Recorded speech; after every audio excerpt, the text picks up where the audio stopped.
coup, des fois, tu peux te retrouver sur des rendez-vous ou des projets un peu bourbiers parce que le beau-frère de tel contact t'a mis en relation. T'as mis en relation, t'as du mal à refuser. Exactement. Ça peut trouver des cas. Donc, on a démarré là-dedans aussi parce que je pense que c'est hyper important quand on veut passer par la partie réseau pour se développer, d'être dans un réseau qui te ressemble.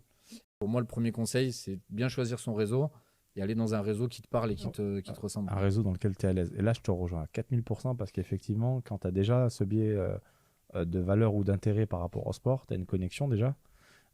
Cette connexion a créé une confiance. Et bah, la confiance, c'est le début de tout, quoi. Tout à fait. Ok. Aujourd'hui, après, vous avez évolué. Enfin, il n'y a pas eu que les réseaux de sport. Vous avez évolué vers, entre autres, vers un BNI. Voilà. BNI qui est une structure très connue. Alors moi, j'ai toujours été très, pas méfiant, mais BNI, je trouve ça très contraignant. C'est vrai qu'au premier abord, ça a une image presque, on a l'impression qu'on rentre dans une secte. Bah ouais, moi clairement. C'est hyper. Moi, c'est l'impression que ça me donne. Ouais, c'est américain en fait, donc c'est hyper process, hyper normé.